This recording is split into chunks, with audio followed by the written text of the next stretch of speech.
Hey guys, this is Jason. So glad you're joining us today for the first of our worship team training videos. Today we're going to talk about the definition of worship. It's really important that as we gather together and lead our people in worship that we all understand what that is so that we're all headed the same direction.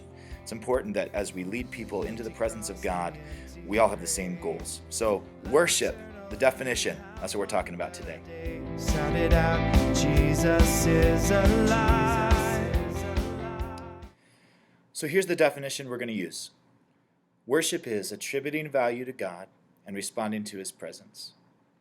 See, simply what that means, the first part, attributing value to God, means worship is about God. It's really simple, right? But it's important for us to remember. It's really easy for us to get sidetracked and make it about all kinds of other things. But really, we need to remember that worship is about God. The topic is God. The focus has to be God. It's directed to God. We center on Him. In worship, what we're doing is we're proclaiming all of God's attributes. We're going to attribute value to God. We're going to talk about His love. We're going to talk about His faithfulness. We're going to proclaim His holiness. We're going to recount His goodness. We're going to thank Him for His grace and His kindness and His mercy. We're going to remember, we're going to proclaim that God is strong and He's the creator. We're going to say He's our healer, our redeemer. God is the king over everything. He's our refuge. So worship has to be about God, and that's where we have to start, by attributing value to God.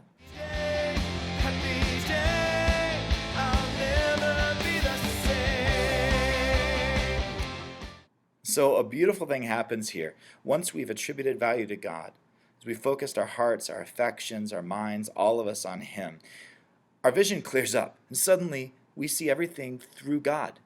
We get a God perspective. We begin to see with Him, with His eyes. We see ourselves different.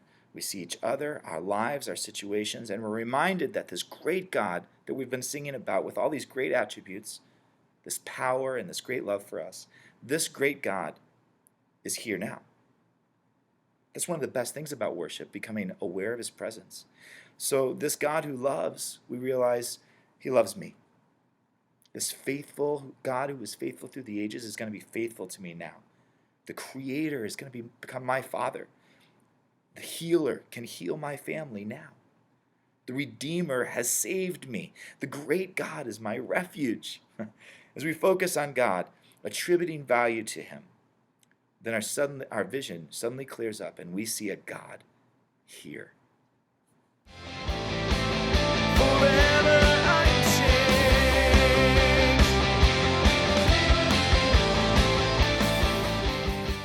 So this brings us to our second part of the definition. Worship, remember, is attributing value to God and responding to His presence. So as we focus on God, we see that God, this great God, is here and that He's great. Jack Hayford says this: worship changes the worshiper into the image of the one worshipped. So as we worship God, it changes us into His image. It makes us more like Him. Tim Hughes says, worship must be Christ-centered, Holy Spirit-led, a response to the Father about intimacy and service, and always leads to transformation. I love that. So here's the deal. Worship leads us to action. When we experience the greatness and goodness of God up close and personal, this experience drives the change. It drives us to change. The contrast between ourselves and the purity of God is overwhelming, and our spirit just begs to be molded into His image. Our heart just yearns to be like Him. We have to respond. Worship with no response to God really can't be called worship at all. It's just not. When we enter into the presence of God, of the one who loves us, the one who created us, we're going to be changed. So there we are, attributing value to God and responding to His presence. That's what we're talking about. That's our goal when we worship. That's what we want, not just for you, but every attender that we lead in worship. We're hoping that they're going to attribute value to God and be changed, respond to His presence. Thanks for being a part.